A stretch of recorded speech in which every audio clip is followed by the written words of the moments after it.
Kapiligan ko bata. Bato? Tsaka plastic na bouquet. Pabato ka ba? Ang bulaklak ay bulaklak. Tsaka, it's the thought that counts, di ba? Alam mo, hindi pwedeng tot lang, no? Din mo to. Mazel soap. Kailangan mo nun? Tingnan mo yung mukha mo.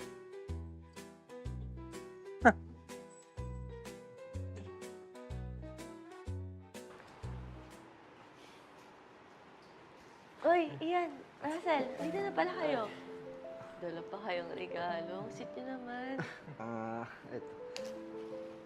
Ito, mazel soap. Tsaka flowers din. Thank you. Ito pala, Himalayan salt. And flowers.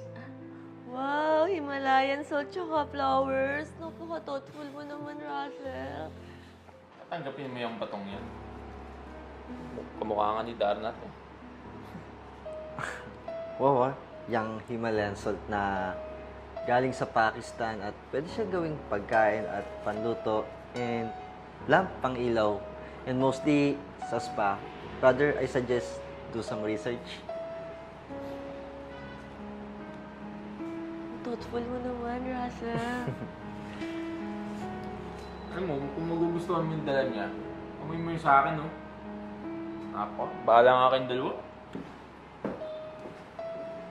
Thank you, ah. No worries. You're welcome.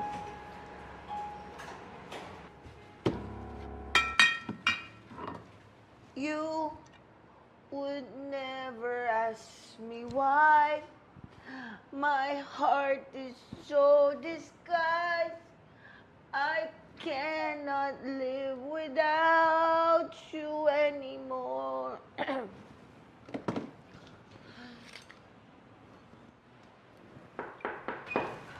Hello, good evening po. Si Aya po.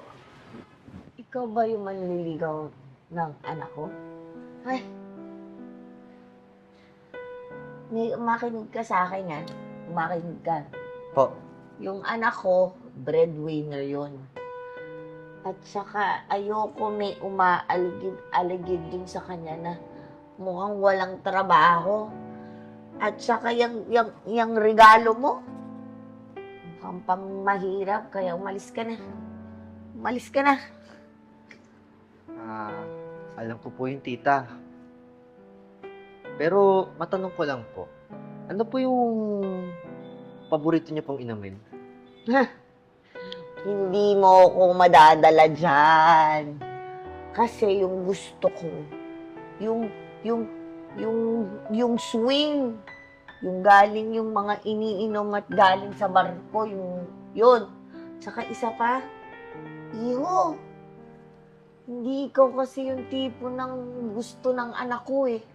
Ang gusto nun yung mukhang Bombayin. Eh ikaw, mukhang ewan, tapos ang payat mo pa. Kaya ikaw, alis ka na. Alis. Malis ka na. Sige po. Alis. Ayaw ko sa'yo. Alis.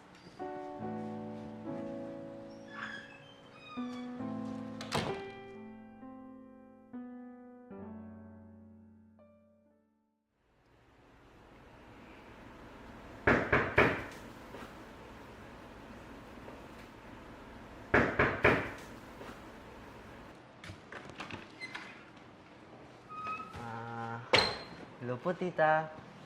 Ikaw na naman. Di ba sinabi ko sa'yo, huwag ka nang babalik dito. Sige po. Teka. Ano yung nandyan sa likod mo? Nakita ko, swing yan ah. At saka, paano ka nakagayang mahal yan eh? Kala ko nga po, tita, may enjoy niyo po ito eh. Ay, oo. Sige dito. Pasok ka.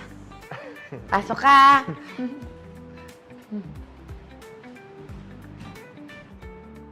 Alam mo, Russell, wala naman talagang duda eh na mabait ka.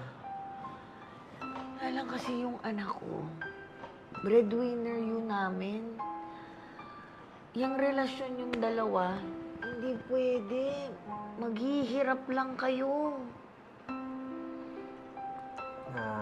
Naiintindihan ko po yung tita.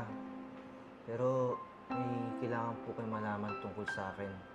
Kayo po ni Eya. Ganito kasi yun. May maliit po akong negosyo na kaya ko naman po i-manage at hindi naman po sa pagyayabang. Nagbabalak pa po ako magtayo ng mga branches. And katulad na nasabi niyo rin po kanina, bakit ganito po ako manamit? Actually, hindi kasi po ako sanay mamili mga mamahaling damit. And at naniniwala ako, hindi nasusukat sa regalo ang pag-ibig. Kaya pag kinasal po kami sana ni Eya, pwede po kayo tumira sa akin. At hindi niyo na po alalahanin yung pagiging breadwinner po ng anak niyo.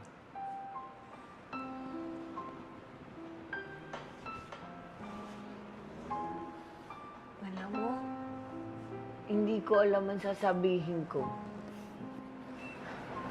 Ginawa mo lahat to, Russell, para sa pag-ibig mo sa akin. Oo, Eya. Ginawa ko to bukod dun.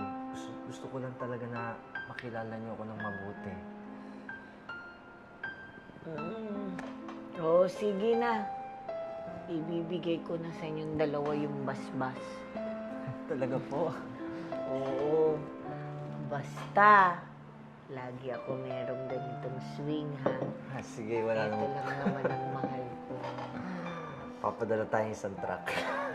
Sige, gusto ko yan. Okay to, okay to. Cheers po, Nay. Sige, sige, sige. Nanay na po tawag ko sa inyo. Okay, sige to. Pero pala tayo.